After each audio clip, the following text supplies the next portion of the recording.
Bonjour à toutes et à tous et bienvenue sur Radio Cesseur, votre rendez-vous quotidien avec l'actualité de la cybersécurité.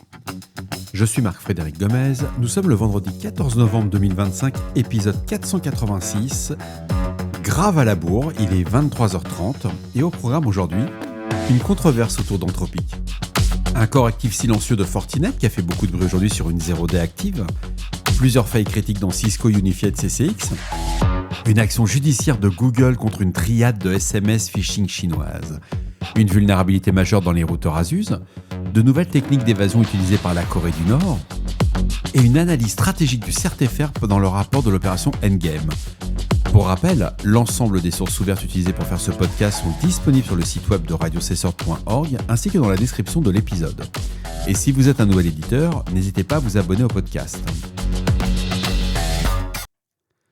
Anthropic, l'éditeur du modèle d'intelligence artificielle Claude, affirme avoir détecté et interrompu une opération d'espionnage cyber menée par un groupe chinois référencé GTG 1002.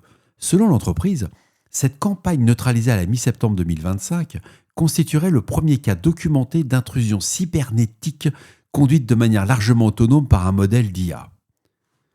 Ces affirmations ont immédiatement suscité un scepticisme généralisé au sein de la communauté cyber.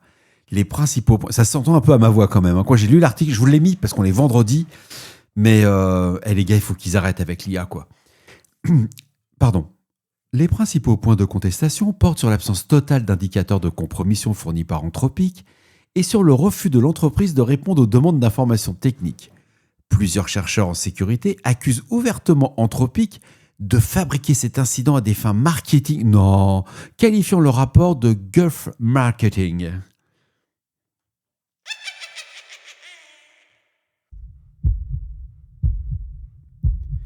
Daniel Card, chercheur en cybersécurité, déclare notamment que l'IA reste un outil d'assistance puissant, mais ne constitue pas une intelligence artificielle autonome capable de telles opérations. Ah, je pensais qu'il avait vu Skynet, lui. Mais enfin, selon Anthropic, l'attaque aurait ciblé 30 entités incluant des entreprises de technologie majeures, des institutions financières, des fabricants de produits chimiques et des agences gouvernementales. L'entreprise affirme que l'IA aurait conduit de manière autonome entre 80 et 90% des phases opérationnelles. Les opérateurs humains n'intervenaient qu'à des moments critiques comme l'autorisation d'escalade ou la validation de données à exfiltrer. L'architecture décrite par Anthropic repose sur l'exploitation détournée du modèle Claude Code au sein d'un framework personnalisé. Le système aurait utilisé des techniques de role-playing pour contourner les restrictions de sécurité intégrées au modèle, faisant croire à Claude qu'il effectuait des tâches légitimes de tests de sécurité autorisés. L'opération se serait déroulée en 6 phases distinctes. La sélection des cibles et la manipulation du modèle par role-playing, reconnaissance automatisée des infrastructures réseau, génération de charges utiles, adaptées et validation de vulnérabilités, avec une extraction des données, d'authentification et cartographie des systèmes internes, exfiltration de données sensibles et mise en place de portes dérobées persistantes. Et enfin, une documentation structurée de chaque étape pour faciliter les transferts entre équipes d'attaquants. Quelque part, c'est le mode opératoire d'une red team. Donc, dire à une intelligence générative que vous êtes dans une phase d'exercice sur un de vos assets, travailler en interne, ça peut le faire. La difficulté, c'est que Anthropic n'est pas du tout transparent sur ce qu'elle a. Et ce qui est surprenant, c'est que Anthropic va préciser que la campagne s'appuyait principalement sur des outils open source plutôt que sur des logiciels malveillants sur mesure. L'entreprise reconnaît cependant que Claude a produit des hallucinations, des résultats fabriqués, des conclusions exagérées dans certains cas. L'IA aurait des hallucinations, mais mon Dieu! En réponse à cet incident allégué, Anthropic indique avoir banni les comptes impliqués, renforcé ses capacités de détection et partagé des renseignements avec ses partenaires pour développer... Vous voyez, partager des renseignements avec ses partenaires pour développer de nouvelles méthodes de détection et d'intrusion pilotées par l'IA. Par contre, la communauté des chercheurs en cybersécurité n'a pas eu accès à l'information. C'est assez surprenant pour ce type d'entreprise. L'absence de preuves techniques vérifiables et le contexte commercial entourant cette annonce est clairement met un doute très substantiel sur la réalité de cet incident. On a un peu l'impression qu'ils ont voulu faire du buzzword et occuper la scène médiatique à mi-novembre. On arrive sur les périodes de Black Friday. Les Américains, comme quoi tous les anglo-saxons sont beaucoup moins, enthousiasme à claquer du pognon dans l'IA. Ils veulent surtout se faire plaisir, acheter des bonnes réducs. Ouais, j'ai quelques doutes. Je serais pas étonné qu'Anthropic nous sorte un petit truc pour le Black Friday. Mais bienveillant, Johan. J'ai toujours dit, Radio Cessort, c'est la bienveillance même. Dixit nos limites sécu. Une actu qui a fait beaucoup de buzz aujourd'hui, depuis ce matin 6 heures, j'ai beaucoup d'appels de la part des auditeurs. J'ai reçu beaucoup de messages. C'est que Fortinet confirme avoir discrètement corrigé une vulnérabilité critique de type 0D dans son pare-feu applicatif FortiWeb. Désormais, massivement exploité en conditions réelles, l'entreprise a notifié ses clients par courriel et publié un bulletin de sécurité. Alors, la notification pour les clients a eu lieu hier, le 13, et c'est ce soir, heure française, vers 18h, que les bulletins de sécurité ont été publiés. La faille a été corrigée de manière silencieuse suite au signalement d'attaquants non authentifiés exploitant une vulnérabilité du type Pass Traversals inconnue début octobre pour créer de nouveaux comptes administrateurs sur des équipements FortiWeb exposés sur Internet. Les premières attaques ont été identifiées le 6 octobre par la société d'intelligence des menaces Diffusiad, qui a publié une preuve de concept sur X et signalé qu'un exploit Fortinet inconnu, possiblement une variable de la CVE 2022 40684, qui était utilisée pour envoyer des requêtes HTTP POST vers le point de terminaison. Alors si je vais vous la faire quand même, c'est /API v2 cmdb système admin %3f, un certain nombre de sous-répertoires CGI bin FW BCGI de Fortinet afin de créer des comptes d'administrateurs locaux. Alors ça veut dire quoi de façon simple ? Ça veut dire que si vos interfaces d'administration de vos Fortinet sont exposées sur Internet sans aucun filtrage, bon déjà quelque part vous le savez pertinemment, honnêtement il faut vous licencier les mecs. Si votre patron apprend que vous avez mis des interfaces d'administration sur Internet sans aucun filtrage, allez bosser à la concurrence, vous êtes un véritable... Bon voilà, je vais rien dire de plus. Mais... Donc, ce qu'on peut faire, c'est qu'avec cette vulnérabilité, on peut créer des comptes d'administrateurs supplémentaires et surtout avoir la main sur tout l'équipement. Et jeudi dernier, donc hier, des chercheurs en sécurité de Watchtower Labs ont également démontré un exploit et diffusé un outil baptisé FortiWeb Authentication Bypass Artifact Generator pour aider les défenseurs à identifier les équipements vulnérables. Cette preuve de concept de Diffused, le POC, mise en avant par Watchtower, a largement circulé au sein de la communauté sécurité. Ce qui est juste un petit peu dommage, c'est que l'entreprise Watchtower a oublié de dire que tout le boulot avait été fait par Diffused. C'est pas gentil de vouloir faire croire qu'on est intelligent alors qu'on est juste un copieur. Ça s'appelle des perroquets, moi j'appelle ça. Et il va être dur cet épisode, j'avais dit que je serais bienveillant. La société de cybersécurité Rapid7 a précisé que la faille affecte les versions FortiWeb 8.0.1 et antérieures. Ça confirme que la preuve de concept est disponible publiquement, ne fonctionne plus après la mise à jour vers la version 8.02. Les versions 7 aussi sont impactées. Et il faut savoir que Fortinet a divulgué aujourd'hui que des attaquants, ils ont confirmé surtout, exploitaient activement une vulnérabilité de confusion de chemin d'accès, désormais référencée sous la CVE 2025 64446 dans un composant d'interface graphique de FortiWeb. Cette vulnérabilité permet à ces attaquants non authentifiés, je précise bien non authentifiés, d'exécuter des commandes administrateurs sur des systèmes non corrigés via des requêtes HTTP ou HTTPS spécialement conçues. Et dans son avis de sécurité publié vendredi, Fortinet a confirmé avoir observé cette exploitation active de cette 0D en conditions réelles. La vulnérabilité a été corrigée, les patchs sont disponibles, il n'y a pas d'excuses. Donc il faut savoir que la CISA a aussi ajouté la CVE 2025 64446 à son catalogue des vulnérabilités connues ce vendredi, ordonnant aux agences fédérales de corriger leur système avant le 21 novembre. Et l'agence de cybersécurité souligne que ce type de vulnérabilité constitue un vecteur d'attaque fréquent pour les acteurs malveillants et représente des risques significatifs pour toute entreprise. Alors, pour les administrateurs qui ne peuvent pas immédiatement mettre à niveau, parce que c'est facile de dire on ne réfléchit pas en patch, mais à un moment, il y a quand même la réalité du business. Alors, si vous ne pouvez pas mettre à niveau vers la version 8.02, vous devez désactiver le HTTP et le HTTPS pour toutes les interfaces de gestion exposées sur Internet et s'assurer que l'accès est restreint au réseau de confiance. C'est un peu rude. Je sais que certains d'entre vous, ça les choque un peu, mais franchement, il faut être un teubé pour mettre son interface d'admin sur Internet sans filtrage, sans protection, sans passer par un bastion. Il faudrait faire un cours sur du hardening. Je pense que Radio Cessort va faire des épisodes spécifiques sur le hardening des équipements en bordure, mais c'est juste... c'est incroyable, quoi. J'avais dit que je resterais calme les vendredis. Bon, bien entendu, l'éditeur Fortinet recommande également aux clients de vérifier leur configuration et surtout d'examiner les journaux de recherche sur des nouveaux comptes administrateurs non autorisés et d'autres modifications inattendues. L'exploit, le POC, va vous permettre de créer des comptes supplémentaires d'administrateurs. Donc, il y a beaucoup d'entreprises qui font l'erreur de faire admin 1, admin 2, admin 3, admin 4, admin 5. Il va y avoir un admin 7. Donc, faites une revue d'habilitation sur vos Forti. Ça serait plutôt pas mal.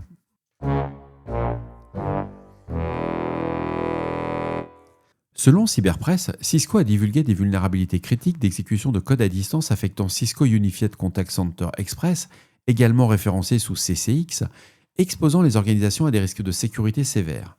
L'avis de sécurité détaille 2 vulnérabilités indépendantes dans le processus Java Remote Method Invocation, ou le fameux RMI, qui pourraient permettre à des attaquants non authentifiés d'obtenir un contrôle complet du système, incluant des privilèges de niveau route. Ces vulnérabilités représentent une menace significative pour les opérations de centres de contact à travers le monde. Les attaquants peuvent exploiter ces failles sans aucune authentification ni interaction de l'utilisateur, ce qui les rend particulièrement dangereuses dans des scénarios réels. Le processus Java RMI dans Cisco Unified CCX, qui gère les fonctions de communication critique, contient des mécanismes d'authentification incorrects, créant de multiples vecteurs d'attaque. Si je prends la première vulnérabilité, elle est référencée sous la CVE 2025-20354, elle va cibler spécifiquement la fonctionnalité de téléversement de fichiers au sein des processus Java RMI. En téléversant ces fichiers spécialement conçus, les attaquants peuvent exécuter des commandes arbitraires sur le système d'exploitation sous-jacent avec un accès de niveau route compromettant potentiellement l'ensemble de l'infrastructure du centre de contact. Et la seconde vulnérabilité, c'est ce que j'appelle l'effet qui se coule. Elle est référencée sous la CVE 2025-20358. Elle va se concentrer sur le contournement d'authentification dans l'application CCX Editor, et les attaquants peuvent rediriger le flux d'authentification vers un serveur malveillant, créant l'illusion d'une authentification réussie en leur accordant des permissions administratives pour créer et exécuter des scripts. Et ces 2 vulnérabilités présentent respectivement des scores CVSS de 9.8 et 9.4. C'est quand même des niveaux de sévérité critiques. Le vecteur d'attaque est basé sur le réseau, ne requiert aucun privilège spécifique et n'exige aucune interaction utilisateur. Une combinaison dangereuse qui élève l'urgence d'un correctif immédiat. Cisco a confirmé que Unified Contact Center Enterprise référencé et Packaged Contact Center Enterprise ne sont pas affectés par ces vulnérabilités, offrant un certain soulagement aux organisations utilisant des solutions de Grade Enterprise. Aucune solution de contournement n'existe pour atténuer ces vulnérabilités à cette heure, et l'application de correctifs constitue la seule solution. Bref, vous l'aurez compris, on ne réfléchit pas, on patch. Je vous laisse lire l'article, c'est extrêmement intéressant.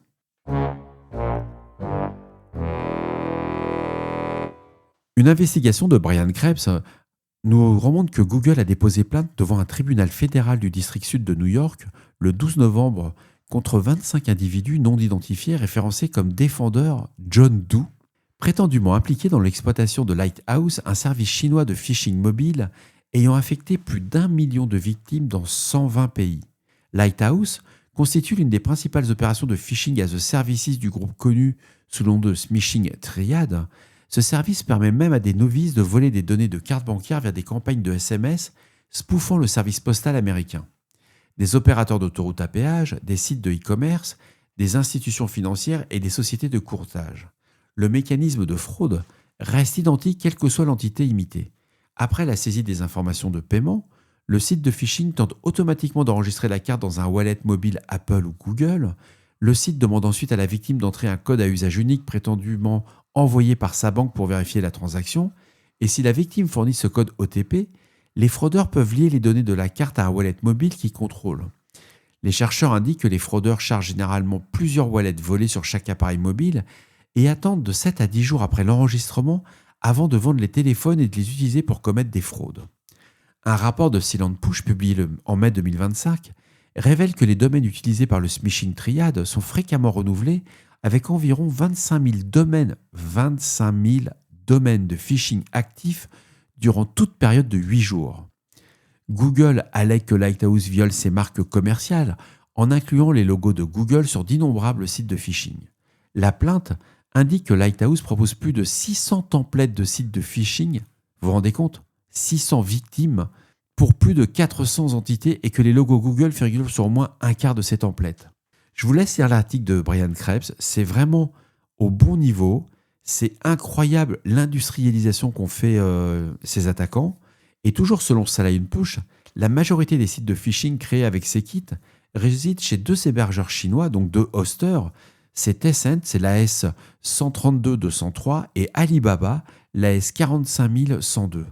Et Merrill estime que l'action légale de Google pourrait temporairement, et on dit bien temporairement, perturber les opérateurs de Lighthouse et faciliter d'éventuelles poursuites pénales par des autorités fédérales américaines. Il suggère qu'un jugement par défaut contre Lighthouse pourrait théoriquement permettre à Google de contraindre Alibaba et Tencent, les opérateurs, à fermer les domaines et adresses IP associés sous menace d'inclusion dans la procédure judiciaire. Ça marchera ce truc-là.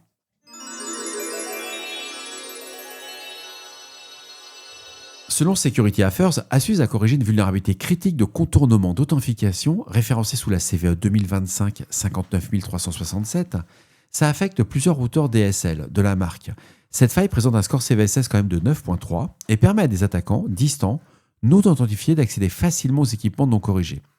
Alors cette vulnérabilité va impacter la famille des routeurs DSL AC51, les DSL N16 et les DSL AC750. Le fabricant taïwanais a publié la version du firmware 1.1.2.3 1010 pour corriger cette faille. Et dans son avis de sécurité, Asus déclare qu'une vulnérabilité de sécurité a été identifiée dans certains routeurs de la série DSL et recommande cette mise à jour vers ce dernier firmware. Pour les modèles en fin de vie non supportés, Asus recommande d'utiliser des mots de passe uniques et robustes pour le routeur et le Wi-Fi et de désactiver tous les services exposés sur Internet, incluant l'accès WAN, le port forwarding, le dynamic DNS, les serveurs VPN, la DMZ, le port triggering ou le FTP. L'entreprise recommande l'utilisation de mots de passe forts et uniques d'au moins 10 caractères, incluant des symboles et des chiffres pour le Wi-Fi et l'administration du routeur. Des équipements réseau tels que les routeurs Asus constituent une cible privilégiée des botnets. En mai 2025, les chercheurs de Greenhouse ont alerté sur le nouveau botnet AYYSSH qui avait compromis plus de 9000 routeurs Asus en installant une porte dérobée SSH persistante. Bref, on patch ou on change de routeur. Selon The Hacker News, les acteurs de menaces nord-coréens derrière une campagne Contagious Interview ont à nouveau modifié leur tactique en utilisant des services de stockage JSON pour héberger des charges utiles malveillantes. Dans un rapport publié jeudi, les chercheurs de Enviso, Bart Paris, Steph Collard et Elfricio Lonzetti indiquent que les acteurs de menaces ont récemment recours à des services de stockage JSON tels que JSON Keeper, JSON Silo et Endpoint.io pour héberger et distribuer des malwares à partir de projets de code trojanisés. Cette campagne consiste essentiellement à approcher des cibles potentielles sur des sites de réseau professionnels comme LinkedIn, soit sous prétexte de mener une évaluation d'emploi, soit de collaborer sur un projet. Les victimes on leur demande de télécharger un projet de démonstration hébergé sur des plateformes comme GitHub, GitLab ou Bitbucket. Et dans un des projets analysés par Enviso, il a constaté qu'un fichier nommé server/config.config.env contient une valeur encodée en base 64 se faisant passer pour une clé API, mais qui est en réalité une URL vers un service de stockage JSON comme JSON Keeper, où la charge utile, c'est le deuxième étage, est stockée sous forme offusquée. Cette charge utile est un malware en JavaScript connu sous le nom de BufferTie, capable de collecter des données sensibles et de déployer une porte dérobée. En Python, qu'on appelle Invisible Ferret, bien que la fonctionnalité de cette porte dérobée soit restée largement inchangée depuis sa première documentation par Palo Alto Networks fin 2023, un changement notable implique la récupération d'une charge utile supplémentaire baptisée Tsunami Kit depuis Passbin. Tsunami Kit. Et franchement, ils ont des noms. Bon, enfin, l'utilisation de Tsunami Kit dans le cadre de la campagne Contagious Interview avait été mise en évidence par E7 en septembre 2025 et les attaques déployant également Tropidor et Hackdorty, la boîte à outils de Tsunami Kit est capable de fingerprinting du système, de collecter des données, de la récupérer de la charge utile, etc. À lire, c'est passionnant, c'est assez surprenant cette nouvelle façon de récupérer de l'info. Et c'est vrai que les demandes d'évaluation d'emploi ou d'interview sur LinkedIn sont devenues légion.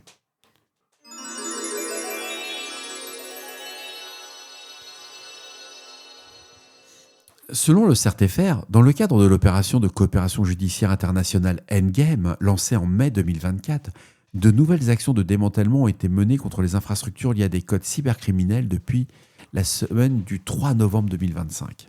Toutes ces opérations ont impliqué les autorités allemandes, danoises, françaises, néerlandaises, américaines, australiennes et britanniques, et la NSSI apporte son soutien par l'identification et la notification des victimes et partage des recommandations de sécurité. Les communiqués complets sont disponibles auprès de l'OFAC, Europol et Eurojust. Il faut savoir que les codes malveillants concernés sont Venomrat, Ratamatis et Elysium. Tous ces malwares peuvent servir de point d'entrée sur les systèmes d'information des victimes pour exfiltrer des données et déployer d'autres codes malveillants comme des outils génériques offensifs ou des rançongiciels. Le CERT-FR souligne qu'il est particulièrement important de procéder à des investigations complémentaires sur les systèmes d'information dont une machine a été infectée, à la recherche de traces de latéralisation et d'autres outils malveillants. C'est le déplacement latéral qu'il faut chercher. Venomrat, qui a été identifié en 2020, vous vous rendez compte, en 2025, fin 2025, est un programme malveillant d'accès à distance vendu en tant que malware as a services, permettant à un acteur malveillant d'obtenir un accès persistant à un système compromis. Venomrat se caractérise par sa fonctionnalité de loader, permettant depuis un serveur C2 de télécharger et d'exécuter des charges malveillantes supplémentaires sur le système compromis. Par exemple, il peut mettre un keylogger, un enregistreur de frappe.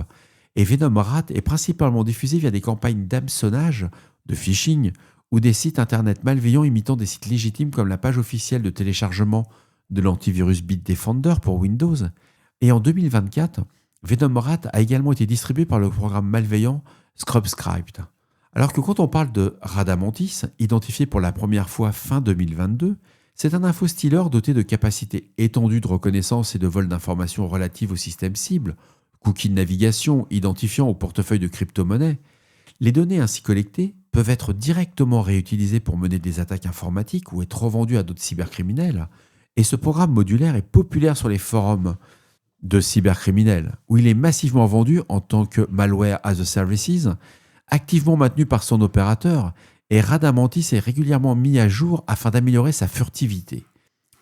Ce malware Radamantis est principalement diffusé au moyen de campagnes, donc de phishing, exploitant la confiance d'utilisateurs, dans des ressources d'apparence légitime. Vous voyez, on est toujours sur la même chose. On va vous faire apparaître une ressource qui vous semble légitime et derrière, vous allez être compromis. Il avait notamment été déployé à travers des campagnes de faux captcha et distribué par des programmes malveillants tiers comme SmokeLoader ou Amadei Loader. Le CERT-FR, c'est vraiment un très bon bulletin. C'est en français, c'est au bon niveau, c'est pas trop long à lire. En plus, c'est vraiment assimilable. Le CERT-FR nous donne des recommandations détaillées, structurées, mais sous 3 axes. Il y a pour la qualification de l'infection, comment on va confirmer que l'incident indiqué, on va identifier le système concerné, vérifier son activité durant la période indiquée, évaluer la gravité en fonction du périmètre affecté. C'est plutôt pas mal. Après, il y a pour tout ce qui est la recherche de la compromission. Comment on va utiliser les moyens de supervision pour identifier des flux inhabituels. Est-ce qu'on a des déplacements latéraux, des connexions internes anormales, ou effectuer une recherche en profondeur, c'est ce qu'on appelle les signaux faibles, si des comptes privilégiés ont été compromis. Et pour la rémédiation, c'est comment vous allez préserver les traces, limiter l'extension en isolant la machine compromise et en réinitialisant tous les comptes utilisés pour limiter l'impact métier et de vérifier surtout les sauvegardes. Une nouvelle fois, un document de qualité de la part du CERT-FR qui va également recommander le durcissement de la posture de défense, incluant la prévention des exécutions depuis des répertoires inscriptibles par les utilisateurs, la prévention des communications directes entre postes de travail et une supervision renforcée avec attention particulière aux alertes EDR. C'est pas mal comme document, en tout cas bravo.